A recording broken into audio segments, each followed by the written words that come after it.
Continuing on with the Daiei Gothic Volume 2 set with number 133, which is The Haunted Castle. A blind monk is killed in a cowardly fashion by a samurai lord, and when the monk's sister is ordered to become the lord's concubine, she commits suicide and transfers her grudge to a black cat who assumes the form of one of the lord's ladies in waiting and begins to wreak havoc in the castle's court. The lord's right-hand man and his servants try to stop this malevolent spirit before it can kill him.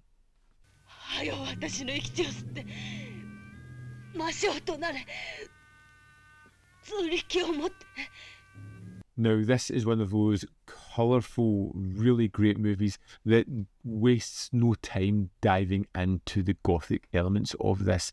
You get the setup pretty quickly on, you get the egregious act of the monk being killed, and it is a terrific sequence himself, including the body being disposed of. And then these people who've done something so reprehensible deciding that the only action they have is to double down and make things even worse, forcing his sister to kill herself.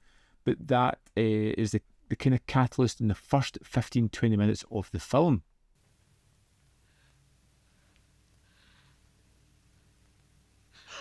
When she takes her own life and talks to the cat, begging it to take on the grudge, to take on the vengeance and destroy these people who have destroyed her life. It is a wonderful moment seeing it all play out.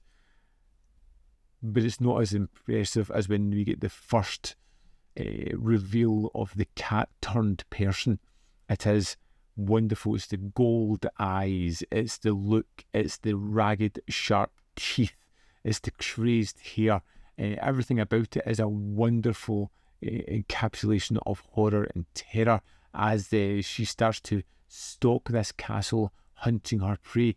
It leads up to these wonderfully terrifying moments, and because you know that the people she's taking out are horrible, they've done disgusting things, they are doing more of them, there is a somewhat real easy justification here of going, they kind of deserve it. So there's a little bit of pleasure and a little bit of fun in watching these people being taken down.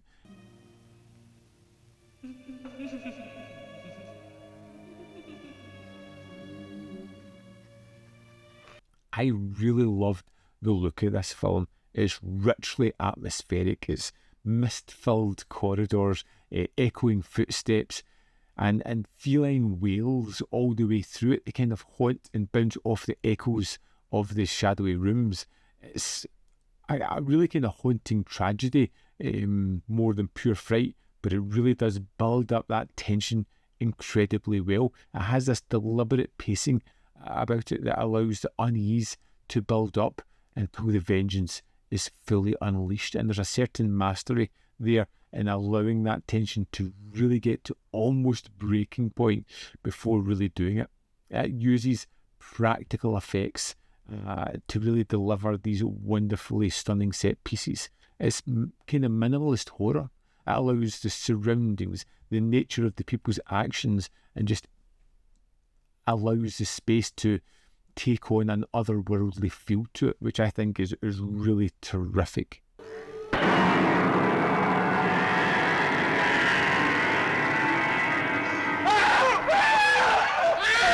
This is a really visually stylistic horror film. It's one that's easy to attune to because you see the wrong that's done at the start and you watch the revenge play out throughout it.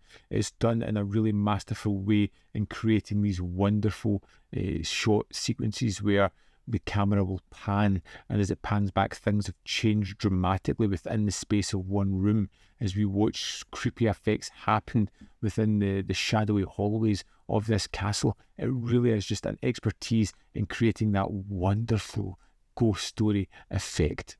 Now, we're going to dive into the extras of this disc and have a look to see what there is. Here we are in the disc for The Haunted Castle. Let's go to the special features. First up, we have Mario Asato.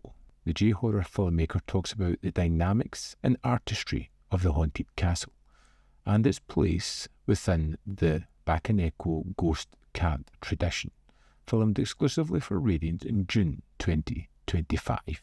This runs for 17 minutes 8 seconds. Mario Asato is a horror filmmaker in her own right who's made a good few films. She has a clear passion for this film, for the story that inspired it, and it really gives an interesting point of view. Next, we have The Strange Case of Ikuko Mori. Tom Mez looks at the tragic life story of Ikuko Mori, nicknamed the Snake Actress for her many provocative roles in Daiei horror films, who made her final appearance in The Haunted Castle, created exclusively for Radiance in July 2025. This runs for 5 minutes 45 seconds, and it's just a quick sort of biography and insight into an actress that I had seen in a few films, but I'd never really dug into her filmography or her career, and gives you a little bit of her backstory, which is really interesting. There is also a trailer, and that's the extras for The Haunted Castle. There we have it, The Haunted Castle, which distills vengeance, sorrow and supernatural justice into a haunting parable. Tanaka crafts a morally charged horror story, and that really helps the film achieve true scares. It's elegant, it's eerie, and it's thematically potent. Thanks to Radiance's superb restoration and the extras which add to it, this is a great Gothic tale I'm really glad to have seen. One more movie to go, which is a shame. I'm already looking forward to a Volume 3. I'd love to know your thoughts on The Haunted Castle. Let me know in the comment box below whether you loved it, hated it, fell somewhere in the middle. As always, there is more content up there. You can see more of my stuff. In the description box below are links to Patreon, membership program, manlyfilm.com, always in which you can support. Thanks for watching. We'll see you next time.